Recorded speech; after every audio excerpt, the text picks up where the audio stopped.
Hey everyone, hope you're enjoying your post NFL draft hangover.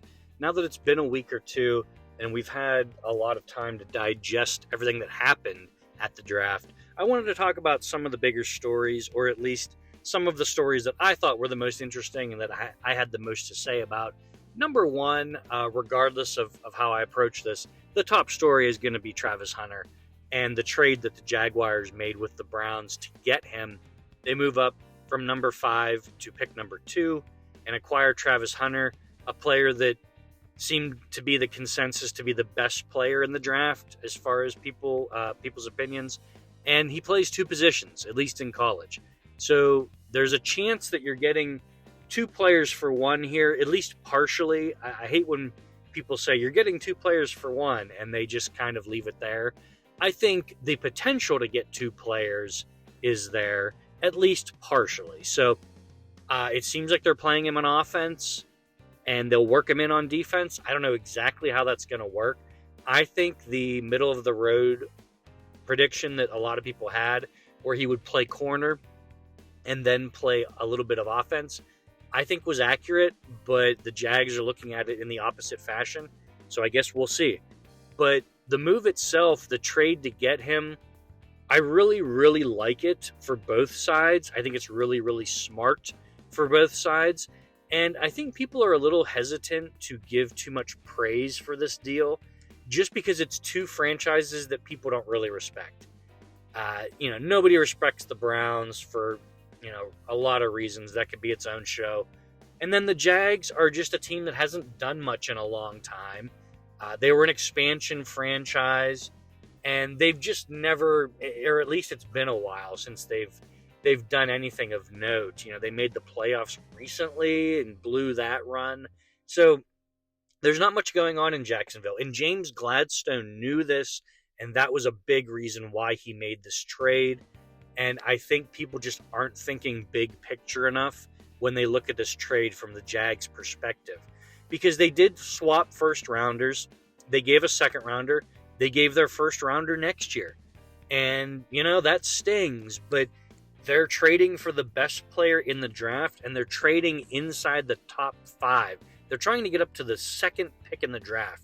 You're never going to get there without giving up a first rounder if you're more than 1 or 2 spots away. They were only 3 spots away, but still. If you want someone to move from 2 to 5, you're giving up an extra first round pick. There's just no way around that, especially when there's clearly 3 players that are coveted in this draft, counting Cam Ward simply because he's a quarterback. You're just never making this trade without giving up a first rounder next year. And that's fine. I have no problem with that. The people that say this, they gave too much, that's absurd. You're trading for a blue chip elite prospect that might be able to play 2 positions. You're not getting out of that trade without giving up an extra first rounder. So the nuts and bolts of the trade were fine. People that tell you any different, I just don't think they're thinking it through, and they're not putting themselves in these teams' places. There's just no way you're getting Travis Hunter without giving up next year's first. That being said, I still love the move. First rounders, any draft pick, they sting real bad to give up. But you know what? They're also magic beans. Granted, the Jags are not a good team. So they're probably going to have a top 10 pick again next year, regardless of what Travis Hunter does. But with Brian Thomas and Travis Hunter now, you have a great passing game for Trevor Lawrence. So I love it from that perspective. What I love about it most for the Jags is the stuff that you don't see on paper that I don't think people are talking about as much. And that is the fact that James Gladstone looked at this roster and this team and this franchise and said, we've been irrelevant for too long. We need to put ourselves on the map. We want to be a team that's aggressive. We want to be a team that people notice and pay attention to, and an exciting team just in general. And that's what Travis Hunter does for them. Obviously, they were never seeking out a quarterback. They're with Trevor Lawrence one way or the other. They have to make the most out of this situation. And I'm not the biggest Trevor Lawrence fan, but I also think I haven't lost hope on him either. It's kind of hard to look at his numbers and say that, but I still haven't fully lost hope, and I'm not even the guy's biggest fan. So uh, they load up the passing offense. They lost Evan Ingram at tight end, obviously, but they load up the pass catching options. Brian Thomas and Travis Hunter are everything that they need to lay the groundwork to get the most out of Trevor Lawrence. They still have some work to do on offense, but they have their big pieces and a player that might play corner too. Who knows? So I love it from the Jags perspective because it puts them on the map, and they're just stuck in neutral unless they make a move like this. That's the fact of it. They either need to draft perfectly, which nobody's going to do. No team does that. You either need to draft perfectly or make a bold move, and that's what the Jags did. I love this move for them, and I will not stop praising them for this move. Speaking of the Jags, James Gladstone, he's only 34 years old, looks really young, kind of looks like me in high school, but I heard the guy's press conference. He's a confident dude. What I like about him is he's supremely confident, but he is not cocky at all. He does like to hear himself talk a little bit, I think. He's really verbose, sometimes to a fault. And basically, if none of this works, he's going to stop sounding smart and start sounding like kind of like a mad scientist who doesn't know what he's doing. But I like this as a first move. I mean, if you're going to be a GM, if this is your first stint as a GM, why not go bold? These GMs don't have a long shelf life usually anyways.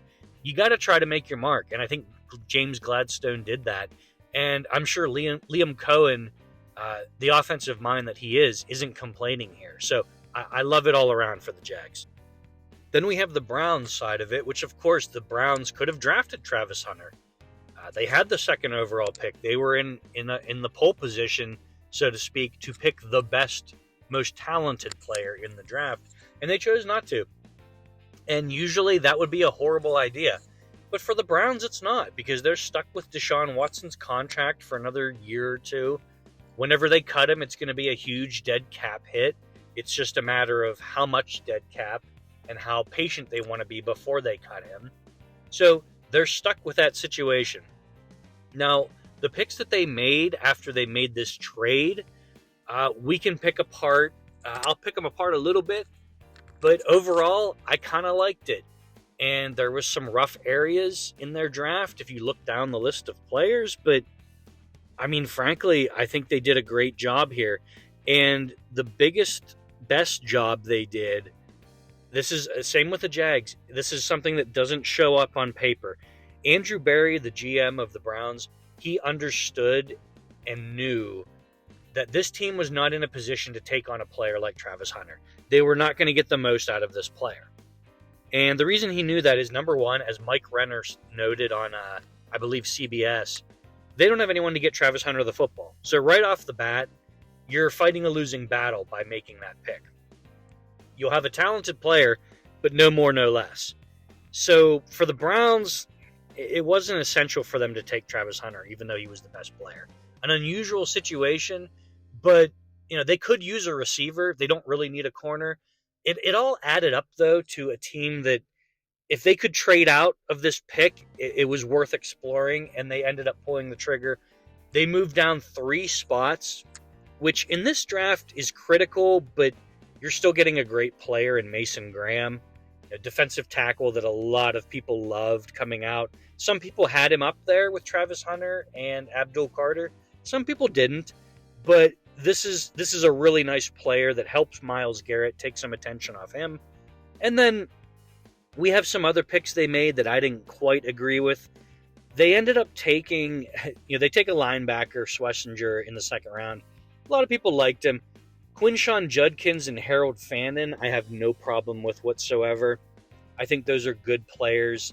Dylan Sampson, I think they only drafted because even though they already took a running back, Dylan Sampson, I think, was projected to be a second round, maybe early third round pick, and someone that could take the majority of carries for a franchise. I'm not sure if that's true or not. The guy only weighs about 200 pounds, but that was the consensus that I heard. And he fell to the late 4th round, and I think the Browns thought, shit, we already drafted a running back, but you know what? We need more. And this guy, that it's likely that some teams had this guy higher on their board. So it's not a position of value, which is a term that I kind of hate, but it's a lesser valued position. But the thing is, they needed 2 running backs. So they gain, and by the way, everything that I'm talking about here, they also got a first rounder next year. So with the extra second this year, they take Judkins or Schlesinger, whoever you want to think about, they chose there. And then they get 2 running, they get an additional running back, which they need for depth. Harold Fannin should be, he should serve some role in the passing game. I'm not sure yet. And then, they have the first rounder next year on top of this haul. I think they did really well. And then the quarterbacks is what everyone wants to talk about. Quite honestly, I don't think it's as big of an issue as people are saying. People are just being so dramatic about Shedeur Sanders right now.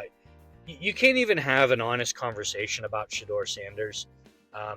Basically, since the Giants passed on him at pick number 3, and he kept falling and falling and falling and falling till the 5th round, you have not been able to have an honest conversation about Shedeur, because I don't think the guy is that talented, but how emotional fans get when they talk about this guy one way or another, they get so freaking emotional and illogical that you can't discuss this player. But let's just say that his interviews hurt him, and it cost him at least a couple rounds of being picked.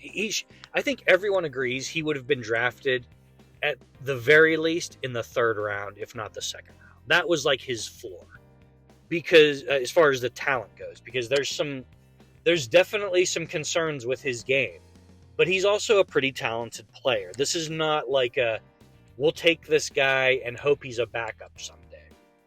There's at least as much there as there is with a guy like Tyler Shuck or Jackson Dart, where, hey, these guys have real flaws, but if you squint and the coaches say that they can work with him and smooth it out, then you draft the guy. So the problem is, of course, they took Dylan Gabriel at the end of round 3, who is the Oregon quarterback, who I think that was probably the highest he would have been drafted. I think ownership got involved with drafting Sanders. Everyone seems to think that. There's just no proof or no reporting of it, so people are kind of a little hesitant. But I've heard a lot of people say that, and I think it's pretty safe to say that most people believe the ownership got in the way, and that's why they have Sanders. Here's the good news, though. They have Joe Flacco, Kenny Pickett, Dylan Gabriel, and Shedeur Sanders on the roster right now, not counting Deshaun Watson, who's probably not going to play. They'll probably cut Kenny Pickett, and then you'll have, I don't know. I don't know what they'll do. It is a conundrum, I will admit that. But what I do think on the flip side of it is that, listen, one of these guys, Dylan Gabriel or Sanders, is going to get cut. Once they get cut, the situation is going to quiet down and resolve itself one way or the other. People are going nuts because they drafted 2 QBs and one of them is Shedeur, and it's like, I don't know, man. They're going to fight it out in camp. It's going to be awkward, but so what? Like, they're pros. Officially now. Like, they're just going to have to deal with it. It's going to be a little bit awkward. So what? And then there's a good chance one of them gets cut before the season even starts. If they don't, if neither of them gets cut, that means the Browns probably made 2 decent picks, because Kenny Pickett, who stinks, they could keep him on the roster just to protect a rookie from having to play too early. If they keep both these guys, that means they made a wise decision drafting them both. Just straight up. And then if you only keep one, the situation resolves itself, and it's only August of this year. So this could resolve itself in a few months. I don't think it's a big deal at all. They got a ton of picks. They got a first rounder next year. So unless one of these QBs they drafted just lights the season on fire and does well, they have the ammo they need to trade up for a QB next year. I love this for the Browns. I endorse it fully. Aside from some wonky draft picks, I'll admit there's some wonkiness there for sure. It's the Browns. They still couldn't resist being the Browns. But Andrew Berry, I think, is trying his damnedest to get them to not be the old Browns anymore. It's just, ownership is just fighting him every step of the way with Watson and now this Sanders thing. No confirmation that ownership was behind the Watson thing, but the owner took the blame for it in recent memory. I think it was in the last couple months. He basically took the blame for it, and Andrew Berry still has a job. So pretty easy to figure out that the GM wasn't the one pulling the trigger on a guaranteed money deal like the Deshaun Watson contract. So Andrew Berry, and he's getting a lot of buzz about people just saying like the guy is flat out a good GM. It's just he's with the freaking Browns ownership, and they're stifling him. But he's trying to dig them out of a hole. I promise you. It's just the ownership isn't helping. All in all, I really like this for the Browns, though. It's going to benefit them in the long run. And I do think they have Stefanski is a good coach. So, they already have that in place. That's a big part of the battle. I believe they have a good GM, which is another big part of the battle. Now you just need to let these guys execute. And they mostly let them do that in this draft. But, owners going to be owners. They don't know what the hell they're doing. They just want to stick their nose in everything. But all in all, this is a great draft for the Browns, minus a couple shady picks that could still work out for them. So that's all my thoughts on the Travis Hunter trade for both teams. I think it's a great deal for both. I think it shows that both teams have really sharp people in their front offices. And if they just keep letting these guys cook, they're going to produce results. And it might take a few years, but I do think they'll get there. So, yeah, that's the biggest story of the NFL draft for 2025. And a pretty explosive one, and one that I think worked out for both teams. What do you guys think? Let me know.